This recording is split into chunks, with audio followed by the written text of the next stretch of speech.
Okay, thank you for joining us today. I think we're going to try a little landscape painting. A few things before we start.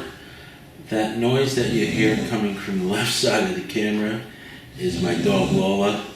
She's a bit of a snorer and there's nothing I can do about it, so hope you just make it part of the experience. Alright, so I thought we'd do a landscape, and I'm painting on an 11 by 14 canvas just to keep it small. My palette is usually reversed and I have the colors here, but I want you to see them, so to keep them in camera view, I have them up here, and they're in the order of a titanium white, ivory black, cad yellow, cad orange, cadmium red light, magenta purple, ultramarine blue, turquoise, and phthalo green and ochre. Now from the yellow down to the green is really all our colors in our spectrum that we see in a rainbow. Yellow ochre is a earth tone, but it's a very valuable color to have in our palette, so we put that out. Alright, so the first thing I'm going to do is get a little sketch going in here on our canvas. So I'll just maybe take a little bit of ultramarine blue up here. So we're going to use a classic, we'll try a classic S-shaped composition with just the path coming in here. And we use this kind of composition a lot in our drawings in our classroom. It's a classical thing and we've probably seen it quite a few times. So, just coming here. And I'm getting a little perspective in my path. This is going to zoom out over here a bit. This will.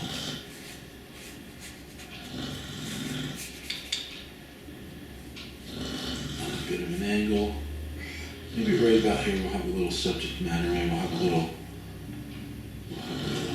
horizon back here. Kind of meets up on that side. That comes right above those mountain ranges up in Warwick, New York. So we'll kind of get something that's simple. Maybe I have a cloud, just real soft. At some point in this painting, usually right about now, we should make a decision of our atmosphere. And we'll paint our sky in first, simply because that's going to create the atmosphere throughout the whole painting. So we're going to have a soft, misty kind of sky that has to follow through on the land below as well. And maybe there's a cloud just coming, cloud base, sort of like that. And that's enough. So with that said, I'm going to lay in my sky first. Maybe I'll get a soft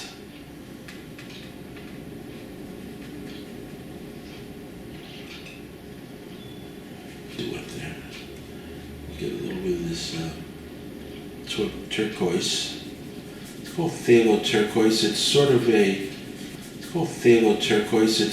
a nice replacement color for manganese, which has been discontinued by most of the manufacturers.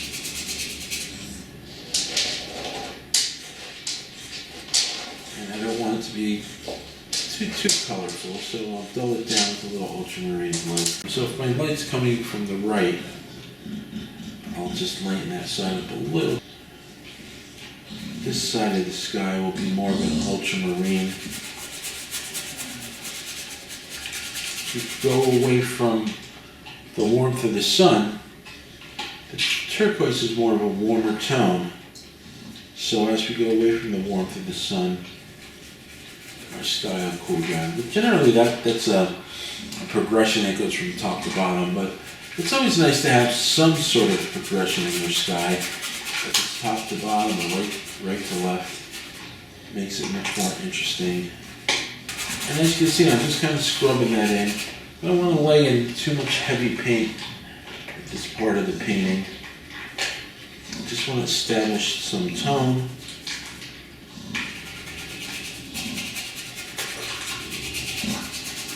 actuality, on this right side, you might get just a little bit of, just a touch of yellow to really bend it, to really bend that rainbow feeling of light. I have a nice band of clouds below there. Before I hit the white, I'm going to use sort of that same color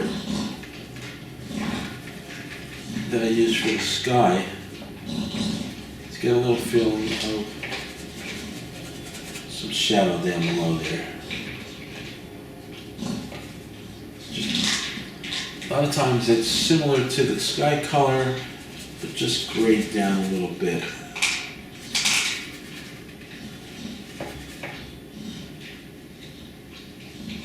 You get just the tiniest touch of warmth in there, a little magenta in that horizon.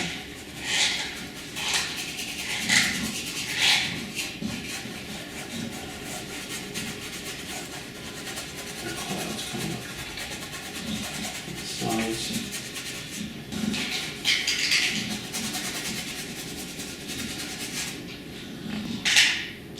Some white, touch of orange, dot of yellow in that mixture.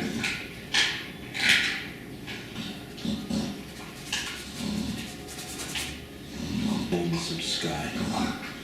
Some light, some sunlight on these clouds. You want to blend them in softly into your sky so that they look fluffy. We don't want a hard, rocky looking, has a semblance of the cloud. As we're going away from the sun, we're yet closer with the yellow, more of an orange, and then you get almost a bit of a pink.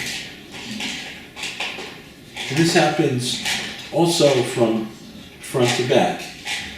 The clouds that you see right in front of you are going to have more yellow, and then in the middle, more on the orange side, and in the furthest from us, more later. That's good for now. Our distant mountains, and they're not going to be actually mountains, they're going to be just some green hills. Maybe trees, maybe hills of grass. When they're in the distance like that, they're very blue down because we don't see yellow in the distance. That's why if you look at a mountain range or a range of trees in the distance, they're going to have a more of a blue.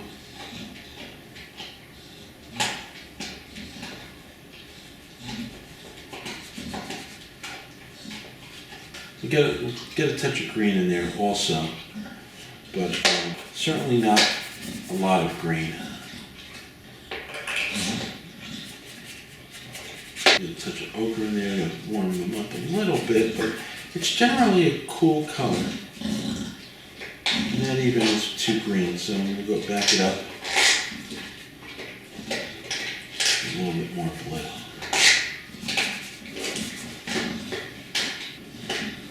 A lot of times when I'm painting a big area, I like to scrub it, kind of give my impression. I hold it a little bit differently.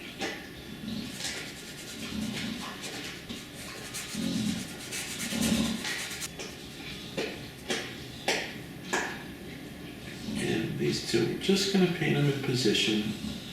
And we can still alter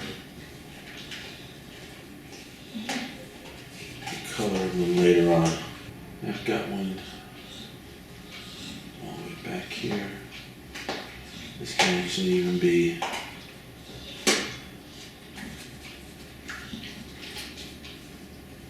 you don't want them to be perfect arcs because they aren't. A series of things shaping out. But maybe we do want to get a little bit more of a variety in their shape.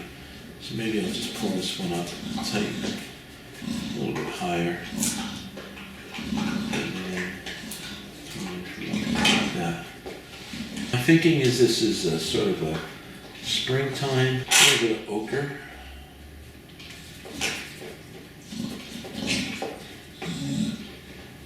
happens here. Make this a little richer. Now, black is a very cool color, so keep that in mind when you're painting.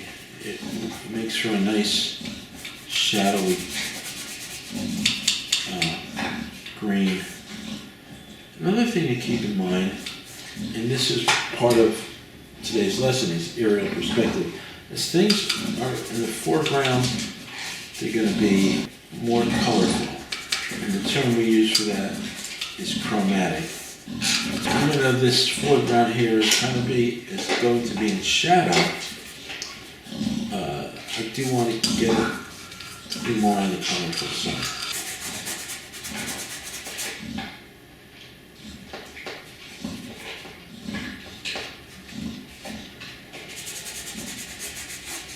And as I go into this area of my landscape, this is going to have more of a richer green. We're going to have some sunlight crossing there. So I might build that. Start with a little yellow. And we can even get that a little bit more richer in color.